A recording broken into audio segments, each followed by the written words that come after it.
Now, what I would call a really swinging human being is a person who lives on two levels at once. He's able to live on the level of being his ordinary ego, his everyday personality, and play his role in life and observe all the rules and so on that go with that. But if he's only on that level, if he's only playing that kind of thing, and thinks that's all there is, it becomes a drag. And he starts being the kind of person who feels that he's just got to go on surviving.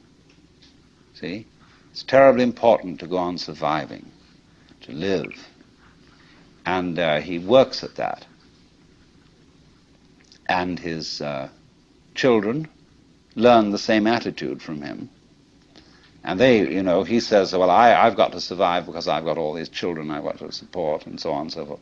And then they take the same attitude, and they breed up children, and they feel compulsive about supporting them, because they've got to go on. And so nobody really has any fun.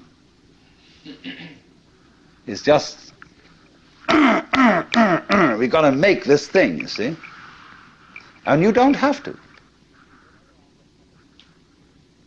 See, whenever I get somebody who comes to me and says, I really can't go on and I have to commit suicide, I say, well, that's entirely, you're right.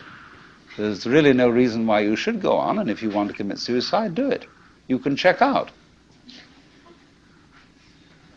Of course, this reduces anxiety. When they feel free to commit suicide, they don't really have to commit suicide so much.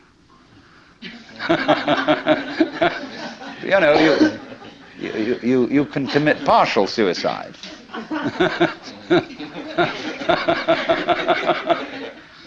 So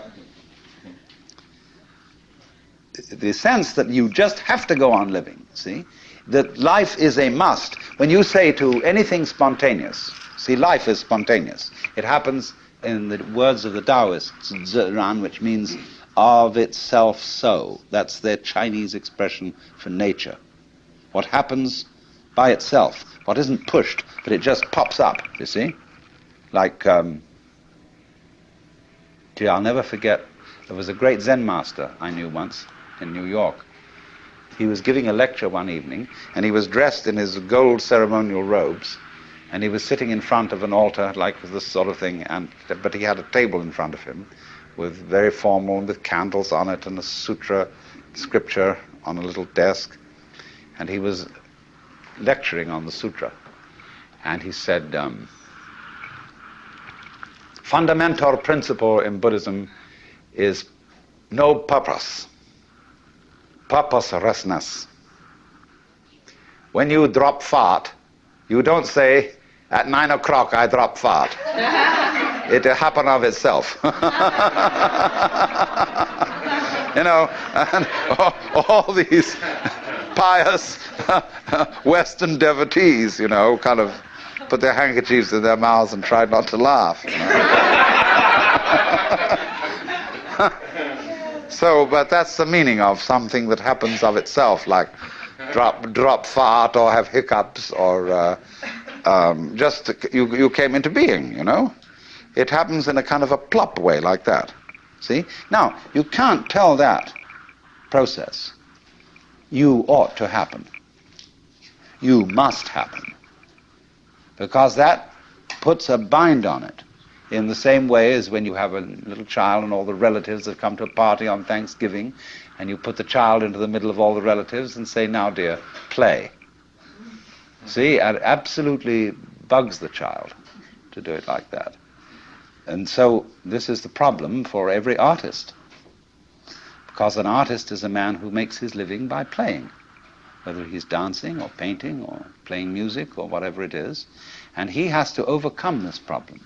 He has to know how to play in public at a given time on an appointment. See? Now that's not an easy thing to learn. But when you catch on to the trick of it, you can do it. To play on demand. That's the hardest lesson of life. To contrive what is called by my Japanese artist friend Saburo Hasegawa a controlled accident. the thing is that